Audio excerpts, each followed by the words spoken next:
Dan gelar ini tidak disebutkan kepada wanita, tapi kepada seorang laki-laki, seorang suami yang ketika istrinya, anaknya nggak pakai jilbab, ya, suaminya, laki-lakinya itu mau menengok. Orang yang kayak gini nanti tidak akan pernah diajak bicara oleh Allah.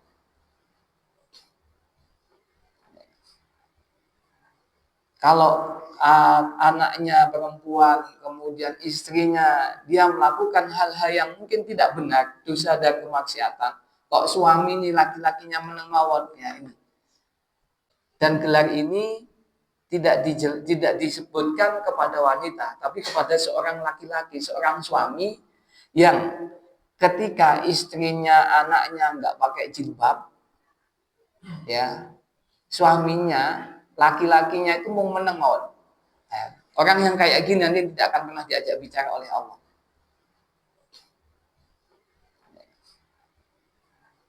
Kalau anaknya perempuan, kemudian istrinya, dia melakukan hal-hal yang mungkin tidak benar, dosa dan kemaksiatan, kok suami ini laki-lakinya menengawatnya ini. Seorang laki-laki yang tidak akan pernah diajak bicara oleh Allah nanti di yaumul akhir. Alhamdulillah min dzalik. Maka berat tanggung jawab seorang bapak, seorang laki-laki. Kalau seorang ibu tadi kemudahan seperti itu. Bahkan nanti seorang ibu wanita yang akan dihisab, yaumul hisab, datang di mahkamah hisab, sebelum kemudian ditanya, maka akan didatangkan dulu suaminya. Kemudian ditanyakan, wahai fulan, apakah engkau memang betul suaminya si fulana? Ya betul. Pertanyaannya satu, selama engkau hidup dulu di dunia bersamanya, apakah engkau ridho? Kalau jawabannya na'am, saya ridho, lempeng Pak. Hisabnya seorang ummahat, seorang wanita. Ya, makanya tadi, dalam keadaan perang dunia sekalipun, di rumah tangga, ya, seorang wanita, seorang ummahat datang kepada suaminya. Saya tidak akan pernah melepaskan tanganku dari tubuhmu, dari dadamu, dari atas tanganmu sebelum kau ridho kepadaku. Ya, maka dulu pernah saya tanyakan, ibu-ibu pagi-pagi masak rajang, motong-motong sayur, dilala sing kepotong itu dirijini. Sing pertama sekali dilakukan saat kondisi kejadian seperti itu apa? Ternyata bukan cari yodium, bukan cari tancoplas, tapi yang dicari suaminya. Dan kemudian mengatakan mohon maaf atas kesalahannya kepada suaminya. Nyambung nomor betul Pak? Nyambung nomor betul? Oke.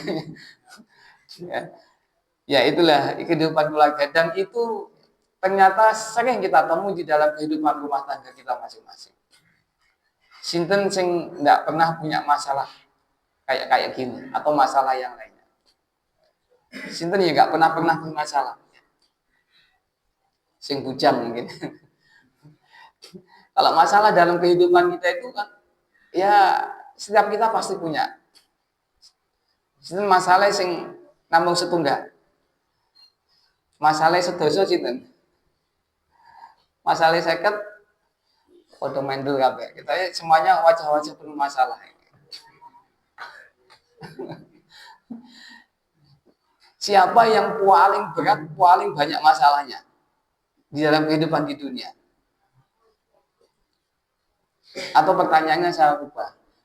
Masalah itu baik nopo mboten baik? Masalah niku positif nopo negatif? Saya itu. Masalah itu mengecewakan atau menyenangkan? Masalah loh Pak. Rasulullah pernah menyampaikan di dalam salah satu riwayatnya, asaddun nas al-bala an-nabiyyu wa rasul summa salihun summa amsal fal amsal. Jadi Rasul mengatakan bahwasanya di kalangan manusia sing paling banyak asaddun nas, yang paling banyak bala masalah ujian cobaannya itu adalah dari kalangan para nabi dan rasul. Summa solihun, kemudian orang-orang yang soleh. summa amsal fal amsal. Kemudian orang-orang yang kebaikannya, kesolehannya setelah golongan orang-orang soleh tadi. Dari satu hadis Rasulullah yang sampaikan ini, kembali saya menanyakan, masalah itu baik atau tidak baik? Membahagiakan atau mengecewakan? Karena saya jawab. Asadun nas, ya, sebagian besar manusia al-bala'an nabi wa rasul. Jadi orang, kata Rasulullah, wong kuwi lek masalahnya saya oke, ya, saya banyak, itu adalah dari golongan para nabi dan rasul. Setelah golongan nabi dan rasul, masalah mana yang paling oke itu adalah orang-orang yang kesolehannya di bawahnya para nabi dan rasul. Setelah itu adalah orang-orang yang kebaikannya setelah para sholihin. Jadi masalah itu identik dengan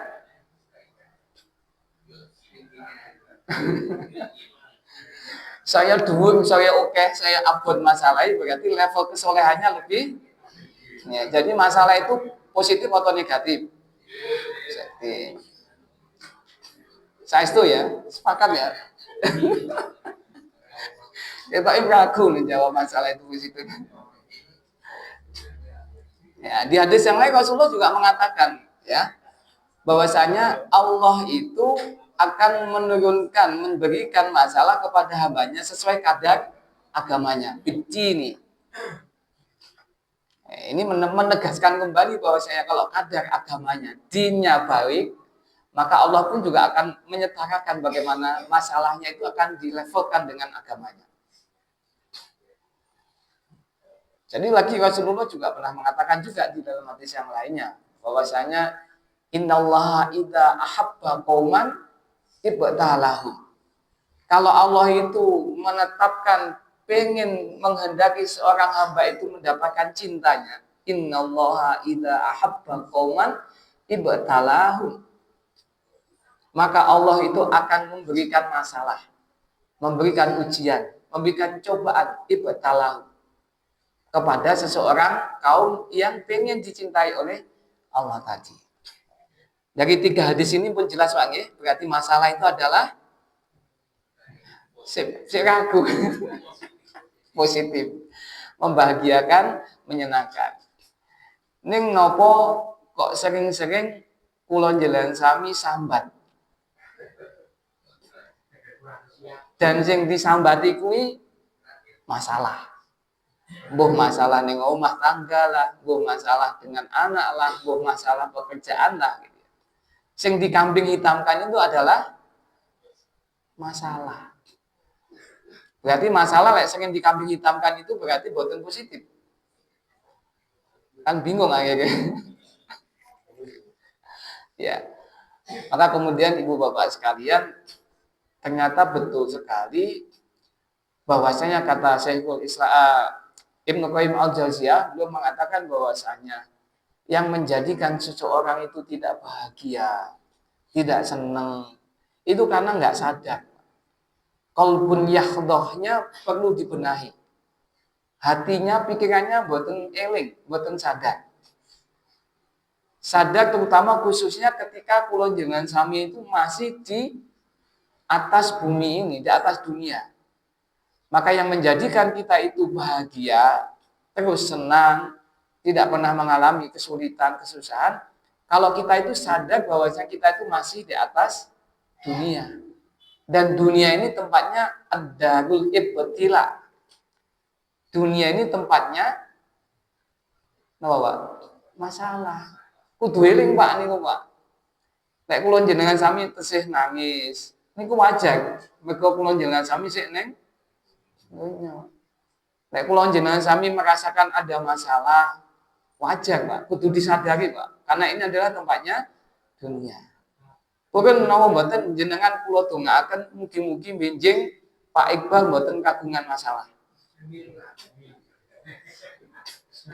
Sepindah melih kula dongane mugi-mugi benjing Pak Iqbal mboten kagungan masalah.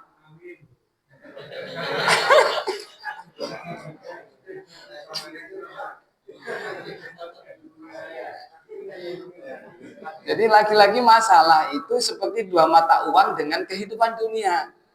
Tidak bisa dipisahkan gitu Pak. Jadi kalau kemudian didongakne boten kagungan masalah, itu sami mawon dongakne boten sah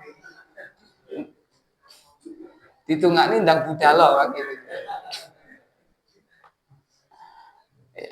Dan ternyata Ibu Bapak sekalian yang menjadikan kita merasa mental illness ya, galau, hati nggak tenang, seni nggak masalah, butuh healing, butuh piknik, butuh apa lagi Pak? Itu kalau gara-gara karena beratnya masalah, maka itu salah. Karena ternyata yang menjadikan kita itu nggak senang, nggak bahagia, galau, mental illness, itu karena kita nggak tahu ilmunya, Pak. Ya, masalah seberat apapun, Pak, kalau tahu ilmunya, Pak, nggak ada masalah. Kalau tahu ilmunya, masalah seberat apapun. Bagaimana kita tahu tadi orang yang paling berat, paling banyak masalahnya, para nabi dan rasul. Mereka lempeng, Pak. Di depan ada lautan, di belakang ada pasukan Fir'aun. Karena dia ilmunya kepada Allah begitu kuat, gak ada masalah. Saudara kita di Gaza, di Palestina, masalahnya kinten-kinten kali kalau jenengan sami teng Indonesia itu pun, Pak. Apakah kemudian ada di antara mereka yang sampai dengan hari ini yang kemudian putus asa, bunuh diri? Nggak ada satupun. Tapi coba kita lihat saudara kita di Jepang, di Korea, yang semuanya katanya super ya, materinya semuanya lebih dan lain sebagainya. Ternyata angka orang mati bunuh diri di sana yang tertinggi. Kalau dilihat dibandingkan masalah yang kandi dengan saudara kita yang di Gaza di Palestina. Karena para ulama sepakat, kita itu merasa galau, merasa nggak seneng, kemudian tidak bahagia karena kita nggak tahu ilmunya terkait dengan masalah. Soal waktu jenengan teng SMA yang paling angel soal nopo, Pak Iqbal? Kimia. Misalkan saja besok mau ujian kimia, hanya satu soal. Tapi satu soal ini soal yang paling sulit sedunia dan akhirat. Satu soal ini antara hidup dan mati. Karena satu soal, kalau enggak nol nilainya karena salah, juga 100. Ini paling sulit sedunia. Tapi sebelum besok pagi itu soal dikeluarkan, kita malamnya sudah belajar sampai jam 02.30. Misalkan. Walaupun mulai belajarnya pukul 02.00. Dilalah yang kita baca saat itu ngepasi dengan soal yang paling sulit sedunia tadi. Kemudian besok paginya kita berangkat, duduk di meja, disodorkan satu soal itu. Soal sudah di hadapan panjenengan. Dan tadi malam setengah jam jenengan sudah maos. Kinten-kinten cemberut nopo tersenyum. Itu soal tersulit sedunia, Pak. Antara hidup dan mati, Pak. Cemberut nopo tersenyum. Ya. Itu dalam keadaan katanya orang kan badai pasti berlalu ya. Itu dalam kondisi badai. Dalam kondisi tidak saja setelah masalah, tetapi saat masalah. Inna ma'al usri yusra. Bersama dengan kesulitan itu sudah bahagia. Bersama dengan badai itu sudah tersenyum. Karena gampang. Tapi begitu kemudian jenengan nengok ke kanan, tempat duduk di sebelah kanan jenengan tengoknya wong itu serasa lungguh, pola, mancal, bingung. Karena apa, Pak? Nggak tahu, ini ilmu yang ini soalnya paling sulit sedunia. Nengok kanan, pola himbatan karuan, nengok kiwanin jenengan, gobios. Terus kebelah, Pak. Karena apa? Ya tidak tahu ilmunya. Padahal soalnya sama. Kalau orang cerai, ya, orang broken home, sing disalahni masalah, Pak. Saking aboti masalah, Pak. Berarti itu hampir semua orang itu akan broken home. Tapi ternyata kan enggak. Karena orang paham dengan ilmunya. Demikian juga, Pak, kalau soal itu paling mudah, paling gampil. Kalau kita nggak tahu ilmunya, kinten-kinten gobios nomor. Saya tanya Muhammad, luas bangun ruang trapesium. Rumusnya apa, Pak? Trapesium. Apa luasnya? Ini saya menyampaikan ke forum ya. Kalau saya tunjuk salah satu mungkin gobios gitu. Itu terus bangun ruang levelnya soal SD, Pak.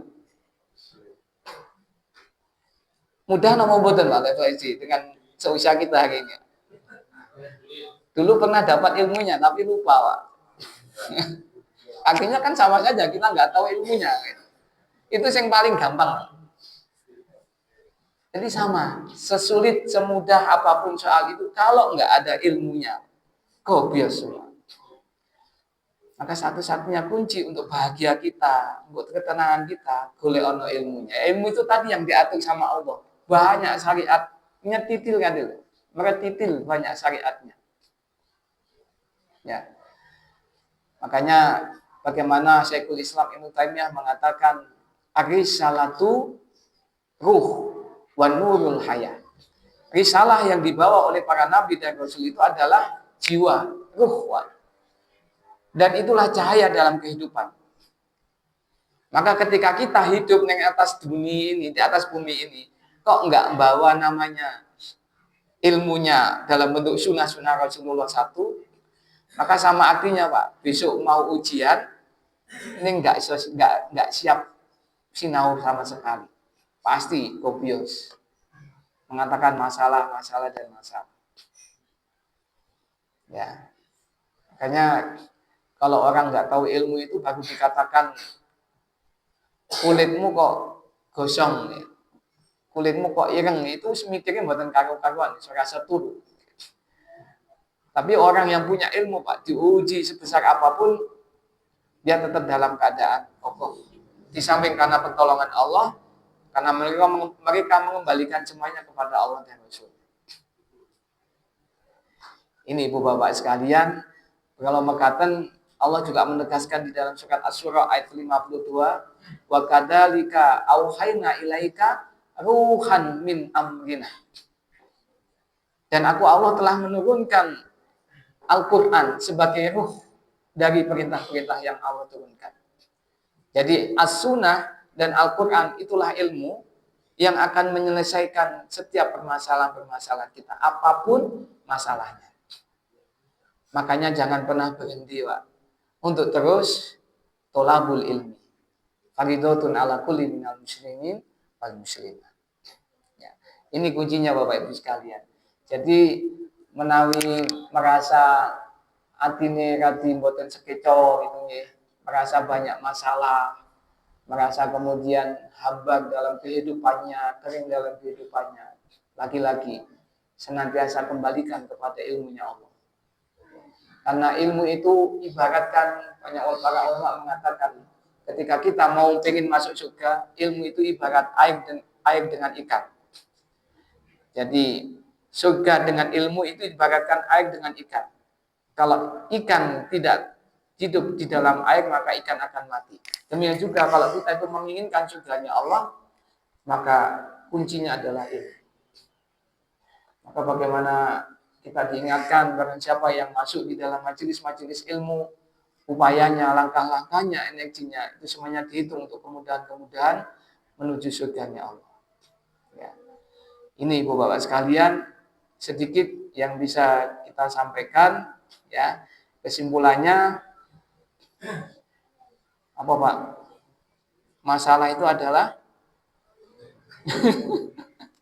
ini ngojo golek-golek masalah lah ini. Maka doa kita, Rabbana la tu'akhidna in nasina aw akhtana. Rabbana wa la tahmil alaina isran kama hamaltahu ala alladziina min qablina. Duh Gusti Allah, sampun panjenengan paringi kawula masalah sing kawula mboten saged memikulnya. Niku mundungan. Ojo golek-golek masalah. Tetapi kalau ada dapat masalah, silahkan. Karena kita semuanya nggak mungkin nggak dapat masalah.